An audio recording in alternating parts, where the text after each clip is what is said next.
अच्छा, ये rule of 72 होता है। मैं गो थ्रू करी थी चैप्टर, तो उसमें मुझे नजर आया इट इज इंटरेस्टिंग। मतलब ये एक शॉर्टकट सा है थोड़ा, मैंने सोचा आपकी आपकी नॉलेज में आ जाएगा। ये रूल ऑफ 72 होता है कि अगर आपने ये पता करना है ना कि हमारी जो इन्वेस्टमेंट है वो कितने, शॉर्टकट यानी कि एक शॉर्टकट तरीका है कि कब डबल होगी। एक तो तरीका ये है ना कि पूरा फॉर्मूला इस्तेमाल करके उसको सॉल्व किया जाए मैथमेटिकली, और फिर देखा जाए कि जी मेरी जो इन्वेस्टमेंट है वो कितने टाइम में डबल होगी गिवन द इंटरेस्ट रेट अगर मुझे बताओ तो। एक शॉर्टकट तरीका भी होता है कि अगर कोई भी इंटरेस्ट रेट आपको दिया हुआ है ना, लेट्स सपोज मुझे पता है कि ये इन्वेस्टमेंट मुझे 12% इंटरेस्ट रेट देगी। तो अगर ये मुझे पता है कि मुझे 12% इंटरेस्ट रेट देगी, तो मैं उसे 72 से डिवाइड कर दूंगा, तो मुझे ये पता चल जाएगा कि ये कितने साल में डबल होगी। ये जो इन्वेस्टमेंट मैं कर रही हूँ, 100 रुपये आज मैं इन्वेस्ट कर रही हूँ, तो ये डबल कितने टाइम पीरियड में होगी। ठीक है, तो इसे कहते हैं रूल ऑफ 72। ये कोई ऐसा ऐसा वो नहीं है, मतलब अ, तरीकाकार कि जिसे आप ये कहें कि ये हम एक एक प्रॉपर मेथडोलॉजी है जिसे हम फॉलो करते हैं। जैसे हम अपने फ्यूचर वैल्यू या प्रेजेंट वैल्यू हम फाइंड आउट करते हैं, हम देखते हैं, कैलकुलेट करते हैं प्रॉपर, इसके प्रॉपर एक फॉर्मूला है ना, प्रॉपर मेथड है, एक प्रॉपर एक एस्टैब्लिश तरीकाकार है। ये वैसा नहीं, ये वैसे जैसे शॉर्टकट्स नहीं होते जैसे हम मैथमेटिकली, जैसे फॉर एग्जांपल फॉरन ही मैं आपसे पूछूं कि बताएं कि इसकी ये दो वैल्यूज हैं, इनकी एवरेज क्या होगी या मल्टीप्लिकेशन करके क्या आएगा, तो आप दिमाग में जल्दी से उसको क्विकली आप उसे सॉल्व करते हैं, बता देते हैं जी ये होगा। Instead of doing all the math, आपको अगर बता दिया जाएगा जी ये इंटरेस्ट रेट है, बताएं कितने साल में कितने टाइम पीरियड में आपकी इन्वेस्टमेंट डबल होगी, तो you just you use rule of 72 कहते हैं। एक एक एक मशहूर है ये फाइनेंशियली। क्या करते हैं कि आप 72 से डिवाइड कर देते हैं इंटरेस्ट रेट को। ये जस्ट फॉर योर इन्फॉर्मेशन है, नहीं बात बताइए आप, जस्ट फॉर योर नॉलेज कि ये ऐसा ये होता है, ये सिक्स रूल ऑफ 72। अब ये रूल ऑफ 72 ये कहता है कि आपको अपना इंटरेस्ट रेट पता है और 72 से डिवाइड करेंगे तो आपको ये पता चल जाएगा कि आपका जो नंबर ऑफ ईयर्स हैं कितने हैं जिसमें ये आपकी इन्वेस्टमेंट डबल होगी। अगर हम मुझे मैनुअली जाना पड़े, मैनुअली मुझे कैलकुलेशन करनी पड़े, तो this is the formula I will use to work out कि जी कितने साल में मेरी जो इन्वेस्टमेंट है वो डबल होगी। ये जस्ट एक क्वेश्चन था उस बुक में जो मुझे लगा कि आई शुड डिस्कस। बाकी चीजें तो हमने काफी डिस्कस की। अब सवाल ये था उसमें कि किन सिचुएशंस में ये जो रूल ऑफ 72 है ये वर्कआउट करता है और किन सिचुएशंस में ये रूल ऑफ 72 वर्कआउट नहीं करता।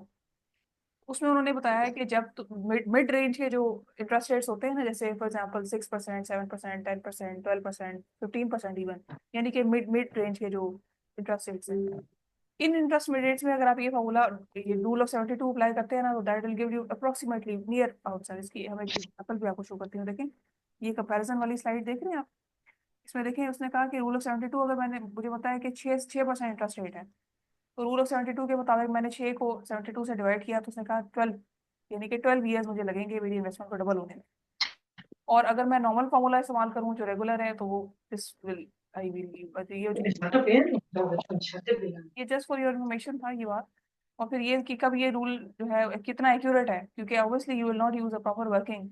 एक बहुत ही नाइस सी अप्रोच है ये, बहुत ही शॉर्टकट सी। उसमें मतलब कब ये काम करता है कब नहीं करता, तो ये कब नहीं काम करता वो सिचुएशन ये है कि अगर बहुत ज्यादा हाई इंटरेस्ट रेट है, फॉर एग्जाम्पल 30%, 40%, बहुत ज्यादा हाई इंटरेस्ट रेट है, तो भी ये काम नहीं करता। और अगर बहुत ही लो इंटरेस्ट रेट है जैसे 2% है, 3% है, तो भी ये काम नहीं करता। अगर मिड लेवल के हो ना, मीडियम जैसे 10% हो गया, 12, 14, 15, इस किस्म के जब इंटरेस्ट रेट हो, तो you can quickly sort it out के अच्छा कितने नंबर ऑफ ईयर्स में डबल हो। तो ये एक क्वेश्चन दिया हुआ था एक्सरसाइज में, तो वो I was looking at it, तो मैं सोचा आपसे डिस्कस करूंगी क्योंकि डिफरेंट है, आपकी नज़र से नहीं गुजरा हुआ ये कभी। तो ये होता है रूल ऑफ 72, अगर आप कभी आपको सुने तो ये बैकग्राउंड है। पेपर में शामिल नहीं है, जस्ट फॉर योर डिस्कशन मैंने ये बात की है। ठीक है, चलिए क्वेश्चन नंबर 7 से शुरू करते हैं।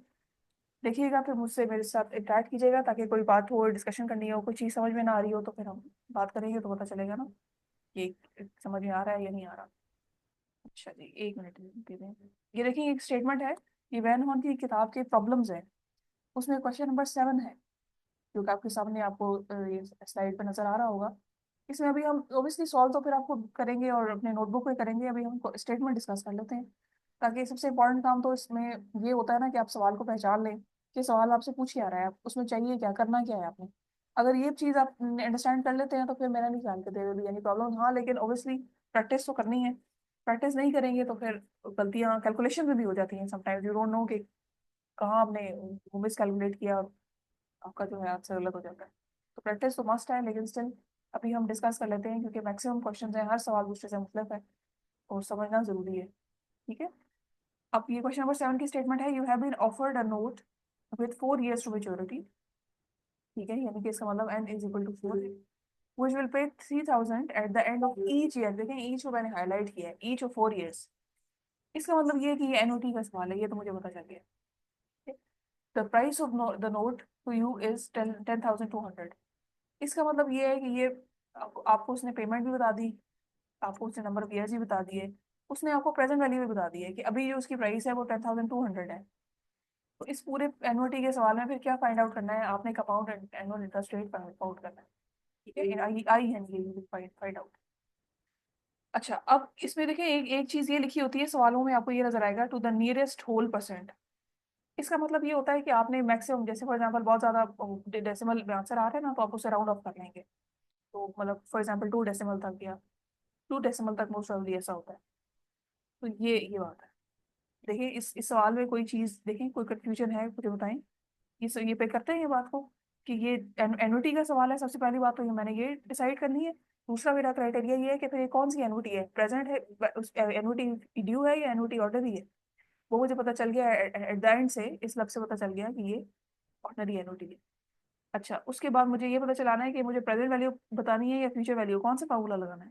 तो वो फिर मैं इसकी, मुझे पता चल गया कि उसने कहा the price of the note to you is 10,200 which is the present value, ठीक है। ये क्लियर है बात जो मैंने अभी डिस्कस की? ये फॉलो कर रहे हैं आप? स्टेटमेंट स्टेटमेंट समझ में आती है इसकी? मुझे प्लीज फीडबैक दें।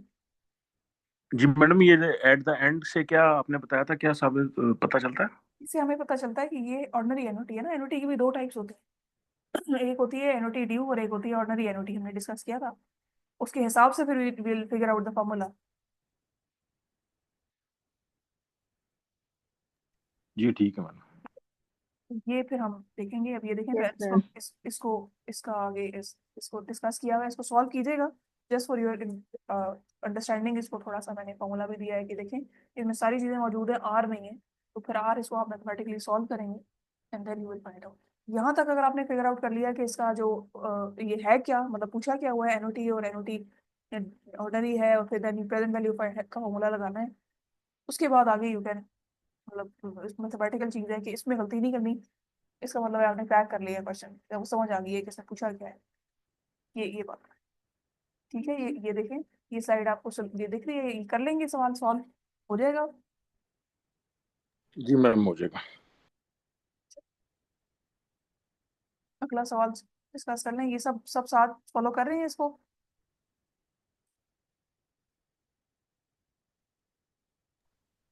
यस मैडम मैम, आपने बिल्कुल। जो फॉर्मूला शेयर की है, ये आपने जो दिया था उसमें सॉल्व उसके एंड में, हाँ तो जी। ये उस फॉर्मूले से थोड़ा डिफरेंट नहीं है ऑर्डिनरी का जो यूजुअली हम करते हैं? वो भी किया जा सकता है, मतलब हमारा पर्पस ये है कि हमने इंटरेस्ट रेट निकालना है, उसको भी यूज कर सकते हैं आप, उससे उसको यूज करके देखना है। अच्छा, उसको यूज करके देख लें, जो रेगुलरली जो हम यूजुअली यूज कर रहे हैं वही यूज करके देख लें। मेरा ख्याल है वैसे ठीक। मुख्तलिफ होना नहीं चाहिए, मैंने भी एक दफा मैं देख मैम ली। ये मुख्तलिफ है, ये मुख्तलिफ है। जो आपने शेयर किए हुए ना, उसमें चार फॉर्मूलेज हैं, दो फ्यूचर वैल्यू के हैं और दो इसके प्रेजेंट वैल्यू के, ऑर्डिनरी और ड्यू के, वो आपने लिस्ट में शेयर किए हुए हैं, ये उससे डिफरेंट है। एक मिनट दीजिएगा, मैं जरा एक दफा देख लूँ, फिर हम। जी आप देख लें। एक मिनट दीजिएगा, क्योंकि वो बेहतर है ना कि बार बार चेंज करेंगे फॉर्मूला तो वैसे ही वो कंफ्यूजन हो जाती है फिर। अब आगे इसमें ये बड़ा ट्रिकी सा वो है, तो बेहतर है कि हम एक ही इसमें रहें, एक चीज़ फिगर आउट कर लें और उसको फिर सीख रहे हैं, तो बेहतर है।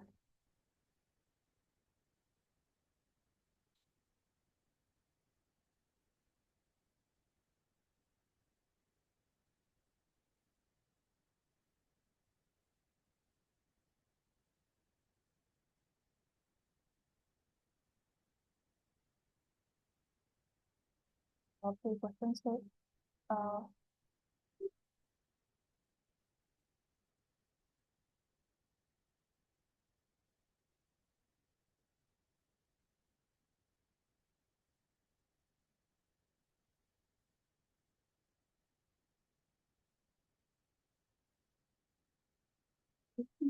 मैं आपको दिखा देती हूँ जिसकी मिनट।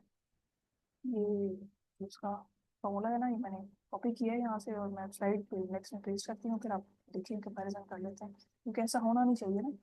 तो वो अगर आप बार बार फॉर्मूला चेंज करेंगे या उसमें कंफ्यूजन रहेगी तो फिर सवाल हल करने में प्रॉब्लम हो जाएगी। एक मिनट शेयर करती हूँ स्लाइड, आप देखिएगा। हाँ जी बिल्कुल सही कह रहे हैं स्लाइड आप। इसमें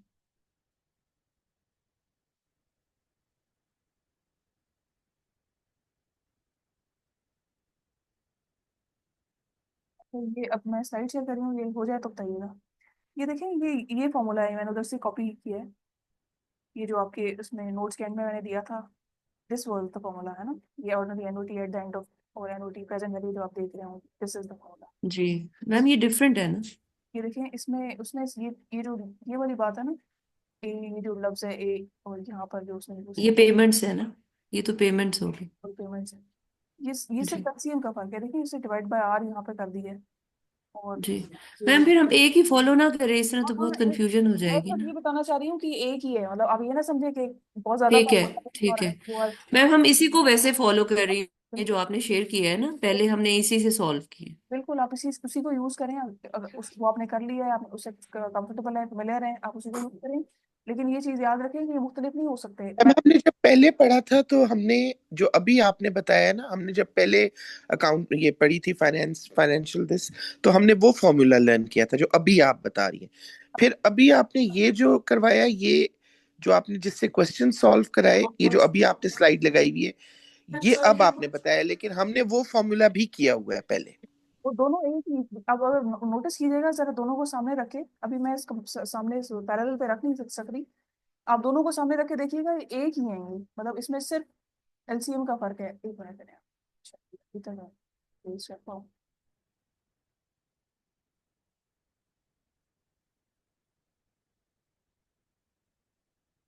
देखिएगा, एक एज ही है ये, मतलब इसमें वो कोई ऐसी चीज नहीं है जो,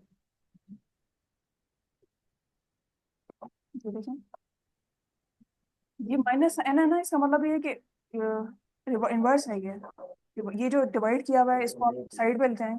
एक ही इसकी रीअरेंजमेंट है बेसिकली, ये इसमें कोई ऐसा नहीं है कि बिल्कुल डिफरेंट है, वो डिफरेंट है, आप जो भी इस्तेमाल करेंगे ठीक है। ये भी कर लें, वो भी ठीक है, वो भी ठीक है। I just want to communicate कि ये सिर्फ और सिर्फ रीअरेंजमेंट है।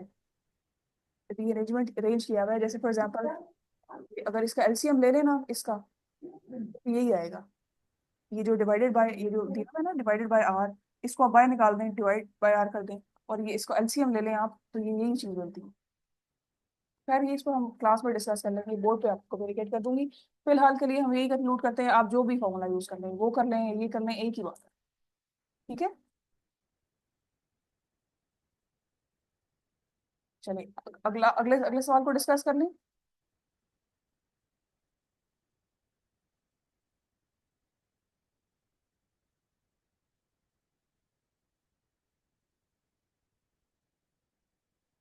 अगला सवाल डिस्कस कर लें, ठीक है, यहाँ पे हम इसको कंक्लूड करें यहाँ पर। ये बात हम हमारी क्लियर है कि ये दोनों फार्मूलाज एक जैसे हैं ऑलमोस्ट। जो थोड़ा बहुत डिफरेंस है जी आप जी मैम, मैडम, ओके। जी इस्तेमाल, मैम, जी क्लियर जी। है। कोई भी इस्तेमाल कर लें, वर्किंग आपकी हो जाएगी। मेन टारगेट ये है कि सवाल को समझ लें, आइडेंटिफाई कर लें, और हम वो पिक कर लें बात जो उसने पूछी हुई है।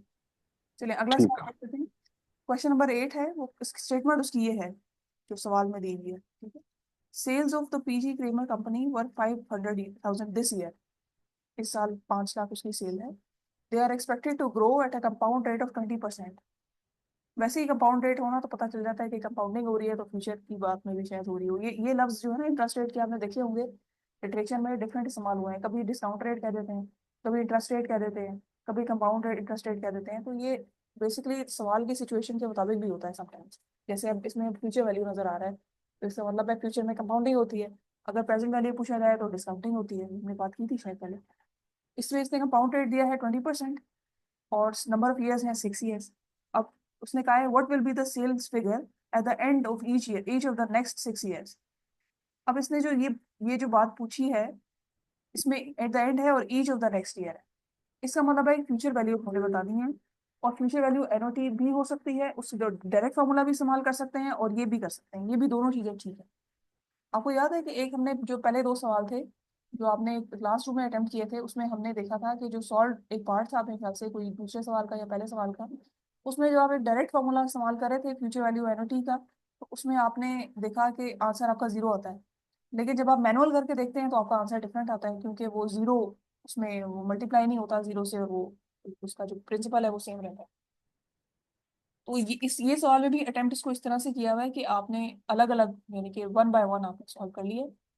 लेकिन इस अगर आप उसको एनओटी का दूसरा फॉर्मूला भी इस्तेमाल करते हैं जो डायरेक्ट है, तो वो भी ठीक है, उसमें भी कोई प्रॉब्लम नहीं। ठीक है, दोनों तरीके का ठीक है। एनओटी में जैसे अभी पिछला सवाल आपने किया है, ये जो क्वेश्चन नंबर 7 है, इसमें देखें 4 years था। अगर आप एक एक साल करके इस्तेमाल ये निकालते हैं प्रेजेंट वैल्यू, ये जो, लेकिन खैर इसमें तो आर था ना, वो उस आर होने की वजह से, ये जो इंटरेस्ट रेट निकालने की वजह से हमने डायरेक्ट फार्मूला इस्तेमाल कर लिया। लेकिन अगर आप इसका इंडिविजुअल भी करें ना, इंडिविजुअल करके जमा कर दें सबको, तो भी ठीक होता है, वो भी हो सकता है।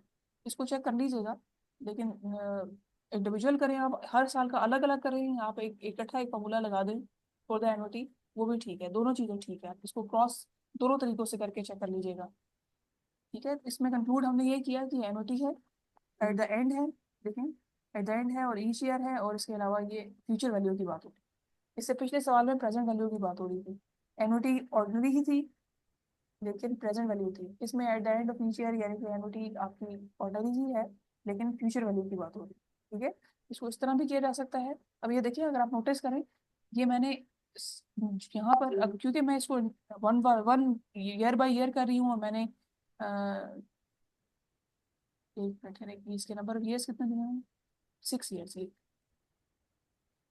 क्योंकि मैं वन बाय वन कर रही हूँ, तो देखिए इसका मतलब ये है कि 1.20 है ना, तो इस अगर लेट्स सपोज मैंने ये 6 लाख को ना लिया होता, तो मैं फिर क्या करती, मैं 5 लाख को 1.20 होल रेस्ट पावर 2 कर देती, तो भी 7 2। ये भी एक तरीका कार है इसको सॉल्व करने का। आपको जो तरीका कार सूटेबल लग रहा है, एक ही आपने अगर रखना है तो एक ही किया जा सकता है। आप वो जो एनओटी का फॉर्मूला है ना, जो फ्यूचर वैल्यू ऑर्डनरी एनओटी, आप उसे इस्तेमाल करें, वो भी यही आपको eight the end of the day ये 14,92,000 यही आपको आंसर देगा। ये तरीका इस्तेमाल करेंगे, ये भी ठीक है। उसमें देखें 6 लाख है ना, तो 6 lakhs हो गए।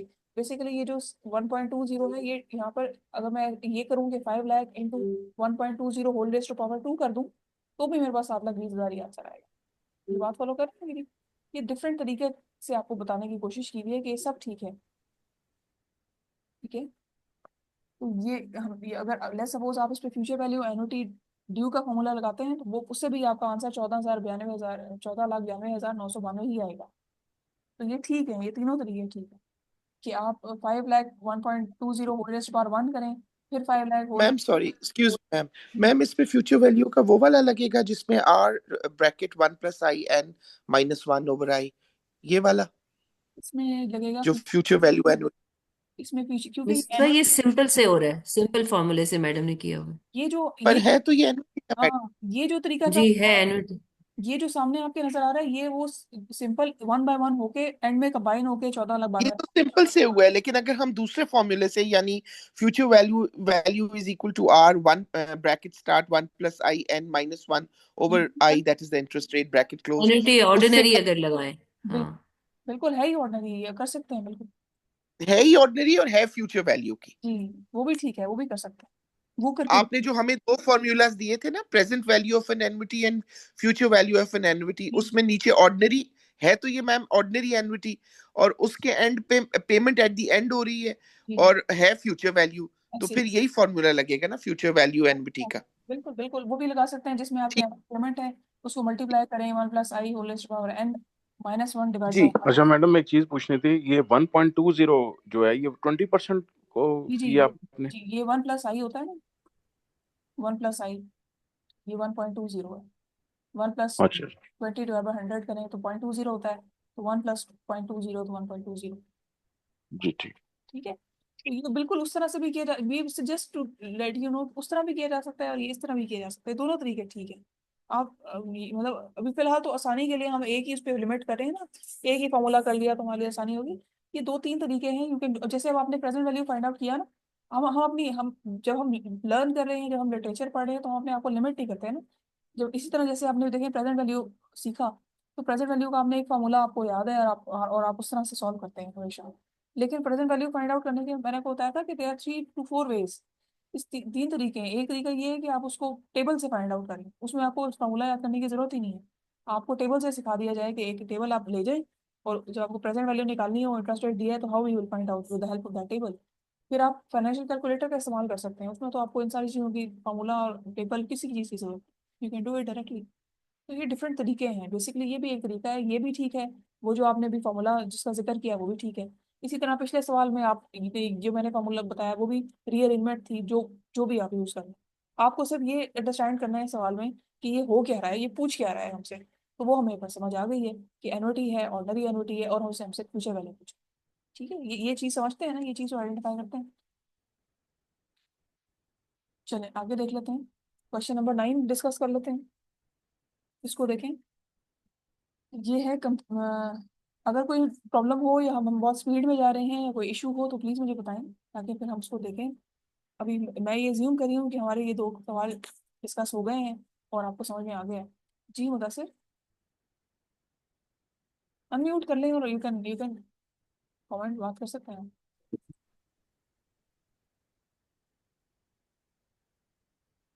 आवाज़ नहीं आ रही आपकी।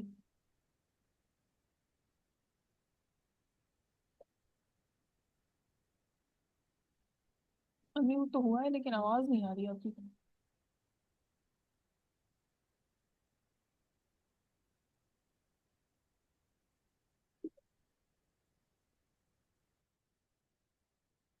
आगे देख लेते हैं फिर। कोई भी क्वेश्चन हो तो यू कैन ऑलवेज अनम्यूट, आप बात कर लेंगे मुझे, ताकि पता चल जाएगा कि क्या सिचुएशन है और क्या कंफ्यूजन का हो रही है। मैडम ये अभी रिकॉर्डिंग भी हो रही है ना, तो फिर ये काइंडली शेयर भी कर दीजिएगा ताकि फिर भी हम दोबारा देख लें इसको ना। ठीक हो गया, शेयर कर दूंगी। Thank you. चलिए क्वेश्चन नंबर 9 डिस्कस करते हैं। अच्छा, HNL Bark Company is considering the purchase of a debugging machine that is expected to provide the cash flows as follows। अच्छा देखिए, अब ये कैश फ्लोज आ रहे हैं एंड ऑफ ईच ईयर, और उसने देखिए डिफरेंट है ये। देखिए 1 ईयर है तो 1200 है, सेकंड ईयर है तो 2000 है, थर्ड ईयर डिफरेंट है 4 5 10 ईयर्स की कैश फ्लोज हैं, लेकिन ये डिफरेंट है। अब आप मुझे बताएं कि क्या ये एनओटी के रूल को फॉलो करते हैं, क्या ये एनओटी हमें कहती है कि नंबर ऑफ ईयर्स पेमेंट्स है लेकिन वो इवन कैश फ्लो है। ये नहीं है एनओटी का सवाल। नंबर ऑफ कैश फ्लोज ही हों, लेकिन अगर इवन पेमेंट नहीं है, जैसे आप देखें पिछले जो हमने सवाल किया, ये जो क्वेश्चन नंबर हमारा 8 था, उसने कहा कि जो आपको पेमेंट रिसीव हो रही है, या जो ये जो, अच्छा इसमें देखिए एक एक इंटरेस्टिंग चीज़ हमने मिस भी की है, ये देखिए इसमें हमें ये नहीं पता कि हमारा जो एनुअल वो है रेट वो कौन सा है। ये चीज़ भी तो देखने वाली है। देखिए इसमें क्या हमें ये चीज़ नज़र आ रही है कि हमारा जो एनुअल पेमेंट है वो कितनी है।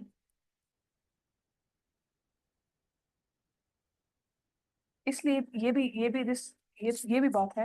देखें एनओटी की जो कंडीशंस हैं, फॉर एग्जांपल जैसे हम ये कहते हैं कि एनओटी ईच ईयर है, हमें पता चल रहा है, और हमें ये भी तो फिगर आउट करना है कि उसमें एनुअल पेमेंट कितनी आ रही है, वो यहाँ पे मिसिंग है। ये भी एक एक वजह है जिसके लिए उन्होंने ये, लेट्स सपोज अगर if you will use that formula, तो उसमें आप ए क्या यूज करेंगे, ए की जगह आप क्या लगाएंगे, एनुअल पेमेंट क्या होगी। चूंकि एनुअल पेमेंट मिसिंग है, इसलिए उसने ये तरीकाकार इस्तेमाल किया है। इसमें आपको एनुअल पेमेंट की जरूरत नहीं है, उसने अलग अलग हर साल के लिए उसने निकाल के आपको बता दिया कि eight the end of each year क्या होगी। और इसमें एक तरीका ये भी हो सकता है, फॉर एग्जांपल जैसे देखें मिसाल के तौर पर, ये ये ये भी कर सकते हैं कि जैसे, क्योंकि एनुअल पेमेंट निकालनी है और देखें एनुअल पेमेंट भी उसकी हर हर साल अलग आ रही है, इसका मतलब है कि ये एनओटी का सवाल नहीं है। Eight the end of each year payment तो आ रही है लेकिन पेमेंट डिफरेंट आ रही है।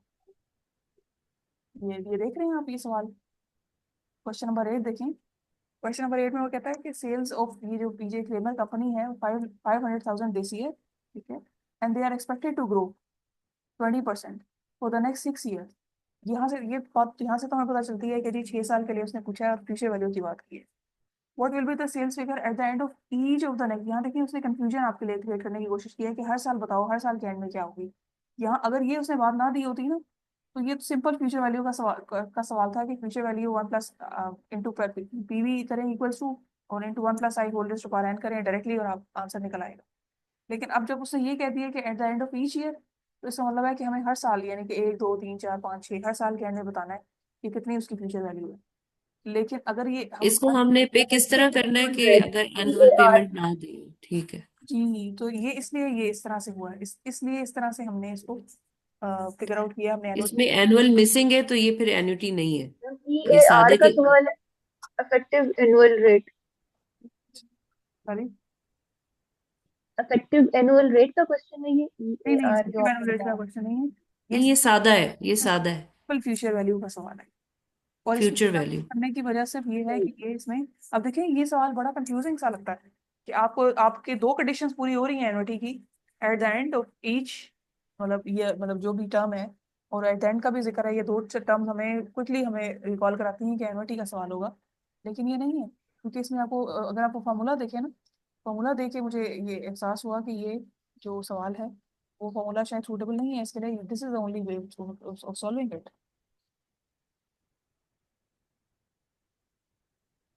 ठीक है, तो ये चीज़ देखनी है, इसको अंडरस्टैंड करना है। इसका मतलब ये है कि ये भी एक ट्रैप हो सकता है कि आप समझ रहे हो कि ये एनओटी का सवाल है और आप उसे एनओटी, तो फिर आप जब इसको फॉर्मूला लिखती हैं ना आप, और आप उसे सॉल्व करने लगती हैं, तो आपको याद आता है कि ये तो इसमें एक क्या लिखूँ इसमें, इसकी एनुअल पेमेंट क्या लिखूँ मैं, फिर आपको कंफ्यूजन हो जाती है। तो ये चीज़ देखने वाली है, ये मुझे अगला सवाल देख के रिकॉल हुआ कि ये अच्छा ये मसला था इसमें। अच्छा, अब नेक्स्ट देख लेते हैं। ये जो सवाल है, आप देखें इसको देख के भी मैं देख ली थी कि इसमें देखिए कैश फ्लो जो है आपके वो इवन नहीं है। एनुअलिटी के दो तीन रूल्स हैं कि आपका जो कैश फ्लो है नंबर ऑफ ईयर्स पे स्प्रेड करता है और वो इवन होता है, और इसके अलावा उसमें आपने ये देखना होता है कि एट द बिगिनिंग से पेमेंट स्टार्ट हो रही है या इमीडिएट पेमेंट है। फिर आप ये तीन चीजें फिगर आउट करते हैं, then you will start solving the questions. अब चूंकि इसमें देखो एन आई भी दिया हुआ है, इंटरेस्ट रेट 14% है, हमें पता है। उसने बता दिया कि what is the present value of this cash flow stream, PV इसका मतलब है फाइंड आउट करना। लेकिन कैसे करनी है, क्योंकि ये तो एनुअलिटी है ही नहीं, कैसे करेंगे? सिंपल तरीके से जैसे पीछे किया है, फ्यूचर वैल्यू निकाली है, इसमें प्रेजेंट वैल्यू निकालेंगे और सबको जमा कर दें। देखें, देख रहे हैं?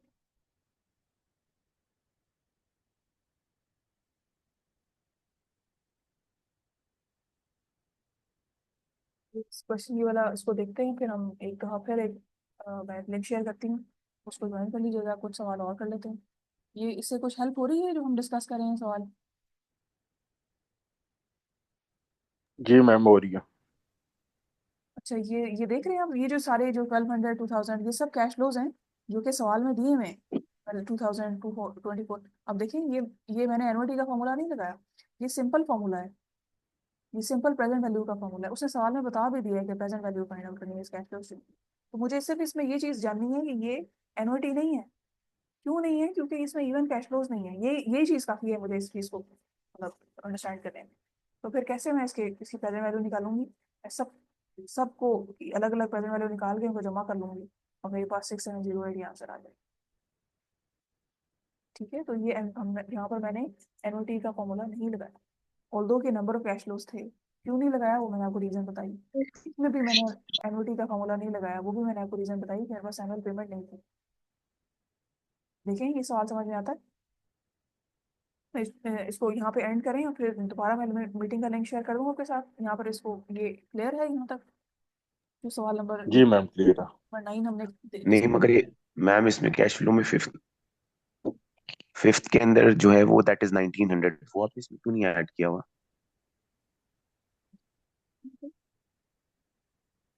फोर्थ में था 1900। फिफ्थ जो है 1600 है। इसको हम करेक्ट कर लेते हैं शायद मेरे से। फोर्थ की बात करो, फोर्थ में 1900 वो नहीं कैश फ्लो ऐड है। डिफरेंट है, जैसे देखें इसमें 1200 है ना, 2000 2400 1900 जैसे 1600, वो तो वही रहेगा ना, वो तो चेंज नहीं होगा, वो वही रहेगा। यस यू राइट, बिल्कुल ऐसे ही है। सेम ये इसको चेंज करेंगे जैसे जैसे ये प्रेजेंट वैल्यू चेंज होती जाएगी, तो इसको चेंज करेंगे। इसको जब आप सॉल्व करें तो ये चेंज कर लीजिएगा। ठीक कह रहे हैं आप। देखिए ये 1200 है ना, तो 1200 इधर होनी होगी, फिर जी, 2000 तो ओके। 2400 है तो 2400 होनी चाहिए, फिर 1900 है तो 1900 होनी चाहिए। ठीक है, देखिए फोर्थ पे 1900 है, फिफ्थ पे 1600 है, इस सिक्स पे 1400 है, फिफ्थ पे 1600 है, 7 8 9 10, तो ये चेंज होना चाहिए। तो ये आप चेंज करेंगे, कर लीजिएगा इसको। जैसे मिस हो गया यहाँ पे, यानी कि फिफ्थ मेरा पीरियड ही मिस हो गया, मैंने एडिट किया। इसको देख लीजिएगा, इसको सॉल्व कीजिएगा खुद से। ये ठीक करेंगे आप, ठीक पिक हुआ ये पॉइंट। ठीक है, तो मैं वैसे पीरियड स्किप मैंने कर दिया इसमें, लेकिन ये सब सब करेंगे आप। इसके इसका जो कॉन्सेप्ट है वो समझ रहे हैं ना, कि ये एनओटी का सवाल नहीं है, इसकी हर एक की अलग अलग निकलेगी प्रेजेंट वैल्यू, और उसको एंड में जमा करना है। दिस इज द थिंग, ये आपने करना है। इसको मैं भी करेक्ट कर दूंगी आप। जी ठीक है। इसको मैं अभी एंड करती हूँ, मीटिंग को मैं शेयर करती हूँ, दूसरा लिंक, 2-3 सवाल और डिस्कस करते हैं, फिर हम क्लोज कर देंगे। ठीक है, फिर फर्दर जो हमारी अगली ईद के बाद क्लास होगी उसमें फिर इसी तरह कुछ सवाल और डिस्कस करेंगे, फिर जितने हो गए उसको हम फाइनल कर देंगे कि वो उधर तक शामिल होगा। ओके। ठीक है, मैं एंड करने लगी हूँ, चलिए मैं शेयर करती हूँ लिंक इन मिनट। अल्लाह हाफिज़।